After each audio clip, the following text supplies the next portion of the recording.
Hey guys, what is up and welcome to my channel. It's a Hardback Life. My name is Jordan and today I'm going to be talking to you about my reading update for December. Now, you guys know from my last video that I am involved in a readathon, and that is the Reindeer Readathon, which is hosted by Eric from Break Even Books. This is the fourth year that it's going on, and I have loved every bit of getting to know my teammates from team stalking and also seeing what everybody else is reading in my team as well as other teams are reading, and it's just been fun so far. Although it's been a slow process for me because I've only finished one book for the readathon, but I have finished 3 books in total for the month. The other 2 books were carryovers from November that I finished in December. And I'm also in the middle of 2 books right now for the readathon. So I hope to get those done within the next few days, because one of them is an audiobook and I should be able to get through that fast. And then the other one is a reread, but I decided to reread that whole series and finish that one. And before we get into the books, I just want to share with you why my voice sounds like this.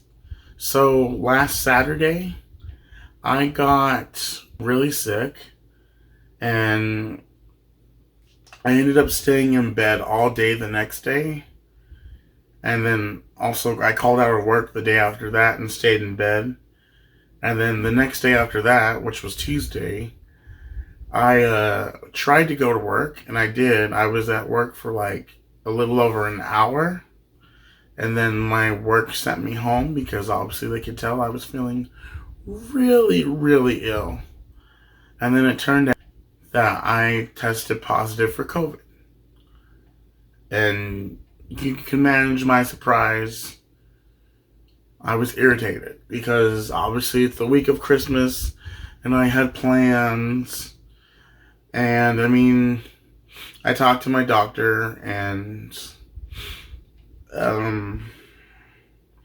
he said as long as we obviously rested and then like tested positive or got tested again either on Christmas Eve and Christmas Day, and they both were negative, we could still do family gatherings.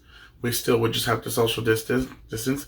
And I say we because I'm not the only one who tested positive. My mom and my dad also tested positive. And my sister, who's with us right now, tested negative. Luckily for her. But yeah, it's been a frustrating past few days. I'm just getting through the sickness, but I'm feeling like I'm on the upper end of things. Like I'm, knock on wood, that I can, officially get better and go to work, because I'm cleared to go to work on Monday from my leaves department. Anyway, enough about that. Let's chat about the books that I have read this month and I'm planning on reading. And I'm only going to talk about a few. I'm not going to talk about all the books I'm reading for the readathon, just the ones that I'm currently reading at the moment for the reading update video. Okay, so the first book that I finished for the month of December was none other than Ready Player One by Ernest Cline. This is moved up as part of like favorite book of the year. I have loved this book. I loved it. I gave it 5 out of 5 stars. It's about a boy named Wade who is living in a not so far off future from ours. So we're in 2022. This is 2044. And in this world, a virtual game called The Oasis has basically taken over. The Oasis was created by a guy named James Halliday, who at the beginning of the novel basically is telling the whole world that if they find the egg of the Oasis, then they not only will obviously find the egg and have all that glory, they will win his fortune, which is over $240 billion. And our main character, among some of the other main characters in the book, make that their mission to find the egg and obviously win the money and all that jazz. But they also have competition from all the other gunters. That's what they call themselves, gunters. People who are looking for the egg. And also there's this evil group called the Sixers who only want to win the game so they can take over the Oasis and basically do whatever they want, like controlling people and stuff like that. I love this game. I read it partially physical book and also audiobook. The audiobook experience definitely was amazing and worth it. Will Wheaton is the narrator, and man, he brings this story to life. Let me tell you. Fantastic job by Will Wheaton, and obviously well-written story by Ernest Cline. I will first start to say, I'll say straight up that I'm not wanting to read book 2. I have book 2, which is Ready Player 2. It's basically the same storyline as book 1, but with like a different set of rules and like obviously the plot's different.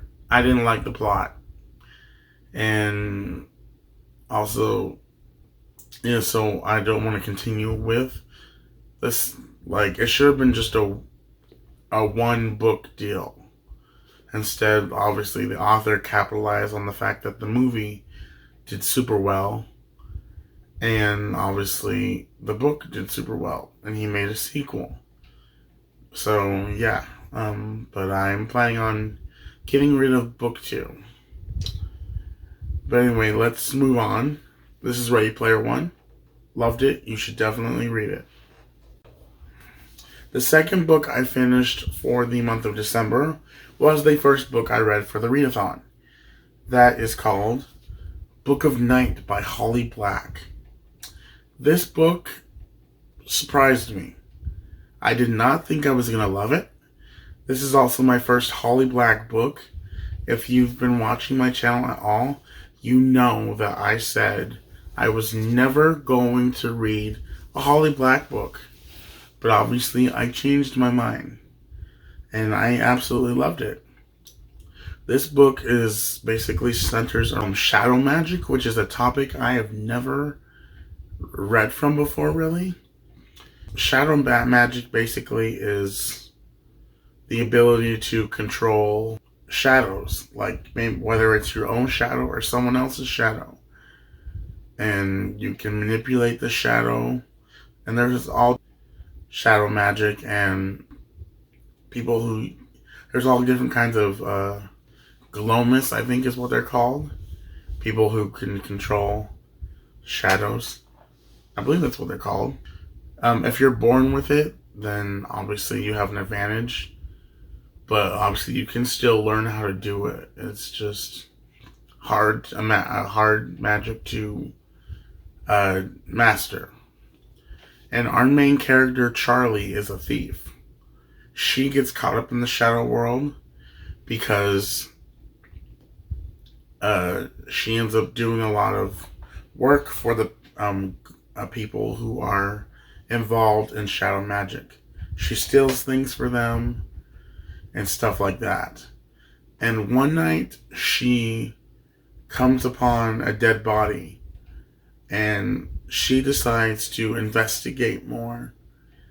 So she goes digging, and because she goes digging, people come after her asking her what she knows, and then she has to find a way out of the situation, which proves to be hard because people think that she's involved in the murder, or she knows the guy who was murdered, or so they think that. And so they continue to involve her in the situation, and it gets ugly. But that's all I'm going to say about it. You have to read it. And there's also going to be a second book I found out. So I'm excited. I really enjoyed this one.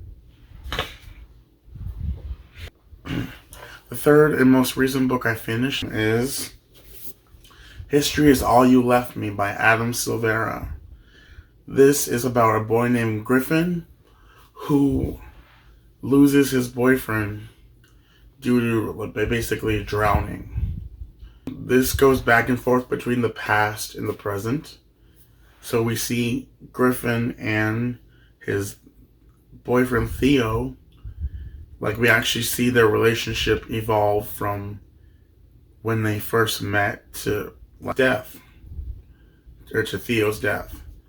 And it's a beautiful story. I was expecting to cry because I heard a lot of people got emotional. I don't know, there's just some things in this book that kind of irritated me. That the characters, some of the stuff the characters did, mainly the main character, made some terrible choices. Now, obviously, he made those terrible choices because he was grieving. But, like, you know, some of those choices still irked me in ways. But I still enjoyed it. History is All You Left Me by Adam Silvera. And I definitely will pick up more books by Adam Silvera. I mean, I have a bunch of his books already, so I definitely am going to give another book of his a go. Okay, those were the 3 books that I read for the month of December so far. And I have so many more that I have to read for the readathon. And then other books that I want to complete before the end of the year. So there's going to be a lot more content coming your way. But let's get into the other 2 books that I'm in the middle of. Okay, the first book I want to talk about is A Court of Silver Flames by Sarah J. Maas. This, my friends, is a chunker. 757 pages. I tried reading it when it first came out, which was last year. And I got 340 pages in. I got so annoyed because there was very little plot when reading this book. I love a good, like, I'm a character-driven reader, but I've noticed over the last year or so that I do really, really need plot. Like, obviously the story does need a plot, but like, if there's very little plot to carry the story and it's just the characters, I don't know, I just get a little frustrated. But like, I am a character-driven reader, so I did enjoy a lot of the character development, and I didn't finish it the first time. Like I said, I only got 340 pages in, and I restarted it recently. I'm doing an audiobook this time, and I'm reading along with the book, of course, but still, I've got the audiobook, and I'm rereading it that way. And this is going to be for the prompt of reading a book for a cover you did not like, or with a cover you did not like. And I did not like this cover when it first came out. I still don't, I mean, I like it a little bit more, but I still don't love it because it doesn't match the original covers. And I know Sarah J. Maas wanted to market this as an adult series now, but yeah, the cover is still not exactly doing it for me. The last book I'm going to talk about is Clockwork Princess by Cassandra Clare. Cassandra Clare, as you know, if you've been watching my channel, you know that she is my favorite young adult author, and I love her books. I've already read this series. This is the Infernal Devices trilogy, and it's the final book in the series. This is my 3rd time reading through the series. And the prompt I'm reading this for is finish a series, which is the first prompt, which is called Dasher. These are based off of The prompts are based off of the reindeer, by the way. You know, Dasher, Dancer, Prancer, Vixen, Comet, Cupid, Donner, Blitzen. Yeah, so this is part of the first prompt, and I'm also going to use this for, there's another prompt where I would get extra points for reading a book over 500 pages. This is 570. I'm looking forward to reading and finishing this again. I've already started. I'm on like chapter 4. I should finish this book pretty quickly though, because I've already read it and it's a breeze. And I love this series. I'll be able to go through this fast. Anyway, you guys, those were the books that I plan on getting through the next couple days, at least those two, and then the other ones I've already read. And I hope to finish the majority of my books for the readathon. Anyway, you guys, I'll be back probably later today with a book haul. So you guys have a wonderful Christmas and just a wonderful New Year's. And I also am going to do a favorite book of the year book tag, which is a tag I created. I might tag some of you, so be on the lookout. Anyway, you guys, please give this video a thumbs up, like and subscribe. That would mean so much to me, and to give you caught up on any of my future content. Have a wonderful day, again, like I said, and a wonderful Christmas. Bye.